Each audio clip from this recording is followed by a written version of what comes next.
Hello friends, আজকে আমরা কাঁঠাল তরকারি বানাবো। যে প্রথমে কাঁঠালগুলো আমার মিসেস কেটে নিচ্ছে, আপনারা দেখতেই পাচ্ছেন। কিভাবে আমরা মাংসর মতো কাঁঠাল তরকারি রান্না করতে হয় সেটা আজকে আপনাদের দেখাবো।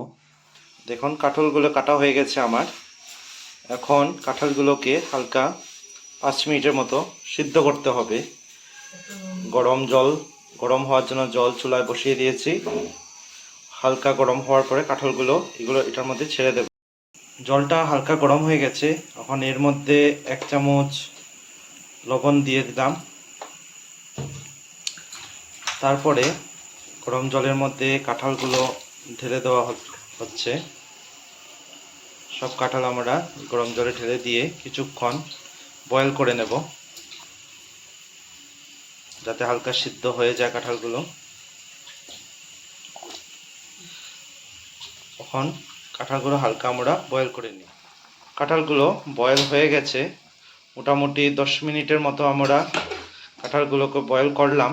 এখন কাঁঠালগুলো জল থেকে আমরা নামিয়ে নিচ্ছি। সবগুলো কাঁঠাল আমরা জল থেকে নামিয়ে নেব। কাঁঠালগুলো আমরা নামিয়ে নিয়েছি। এখন কিছু জিনিস আমরা পেস্ট করে নেব। এখানে 2টোর মতো পেঁয়াজ আছে, মোটামুটি 20 কড়া রসুন আর ছোট্ট একটা আদা। এই তিনোটা জিনিস আমরা একবারে বেটে আগে রেখে। আদা, রসুন আর পেঁয়াজ বাটা আমার রেডি।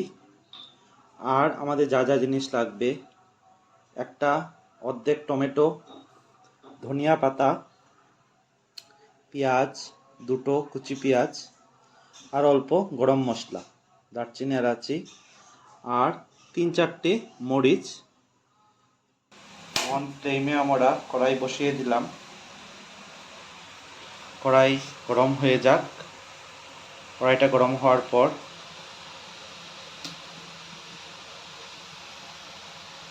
2 টেবিল চামচের মতো তেল দিয়ে দিলাম।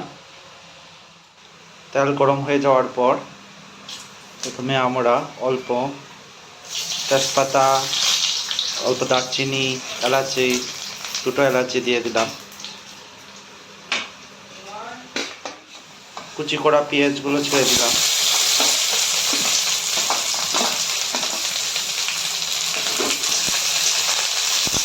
পেঁয়াজগুলো হালকা ভাজার পর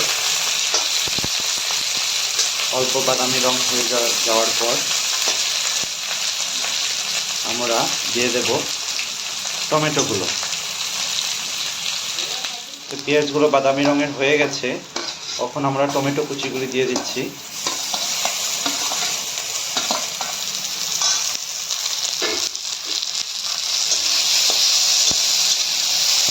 আর সঙ্গে আমাদের যে বাটা রেডি করে রেখেছিলাম পেঁয়াজ, রসুন, আদা, সেটাও দিয়ে দিলাম।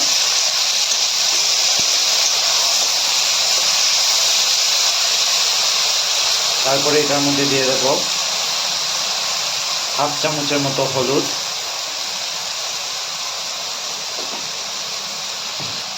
2 চামচ জিরার গুঁড়ো, যেটা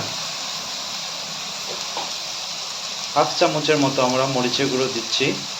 আপনারা যদি ঝাল বেশি খেতে পারেন তাহলে 1 চামচ ভর্তি করেও দিতে পারেন। আর নুন স্বাদ মতো দিয়ে দেবেন। তারপরে ভালোভাবে এগুলি ভাজা করতে হবে।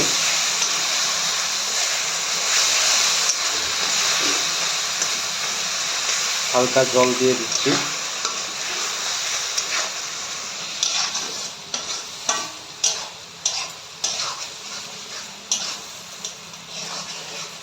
হালকা মশলাগুলো আমরা এইভাবে লাড়িয়ে ভেজে নেব। দেখুন, মশলাগুলো মোটামুটি ভাজা হয়ে গেছে আমার। এখন আমরা কাঁঠালগুলো ছেড়ে দিলাম। কাঁঠালগুলোকে ভালোভাবে মশলাগুলোর সাথে মিশিয়ে নিতে হবে।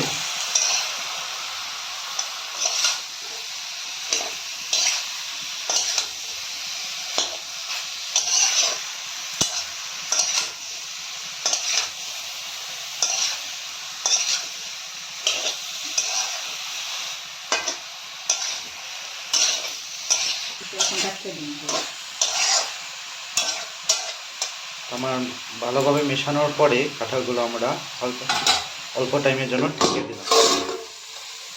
তখন আমরা আবার ভালোভাবে কাঁঠালগুলো নাড়িয়ে নিচ্ছি। কিছুক্ষণ ঢেকে রাখার পর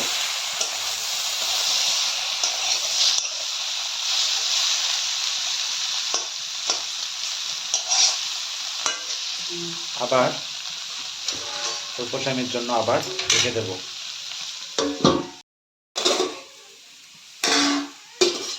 এইভাবে 2-3 বার ঢেকে খুলে দাঁড়িয়ে দেওয়ার পর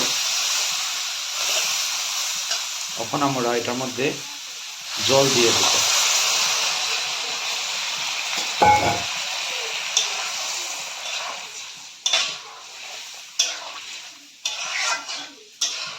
জল দেওয়ার পর সেটা ভালোভাবে বয়েল করতে হবে। মোটামুটি 5-7 মিনিট আমরা ভালোভাবে বয়েল করব।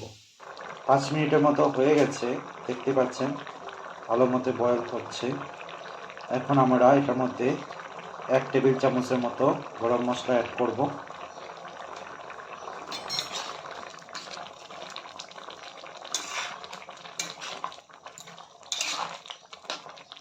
আমাদের কাঁঠাল তরকারি মোটামুটি রেডি হয়ে গেছে। এখন আমরা হালকা ঘি আর ধনেপাতা দিয়ে সেটা নামিয়ে নেব। ঘি দিয়ে দিচ্ছি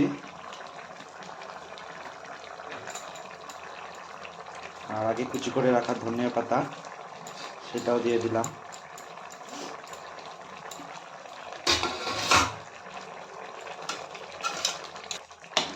খুবই সুন্দর সেন্ট বেরিয়েছে, মানে কি বলবো, মাংসের তরকারির মতো সেন্ট। এখন আমরা এটা নামিয়ে নেব। আমার কাঁঠাল তরকারিটি রেডি, নামিয়ে নিয়েছি। খুবই সুন্দর সেন্ট বেরিয়েছে আর খেতেও খুবই টেস্ট হয়েছে। যদি আপনাদের ভিডিওটি ভালো লেগে থাকে তাহলে চ্যানেলটিকে সাবস্ক্রাইব করুন, ভিডিওটিকে শেয়ার করবেন এবং ভিডিওটিকে লাইক করুন। ধন্যবাদ।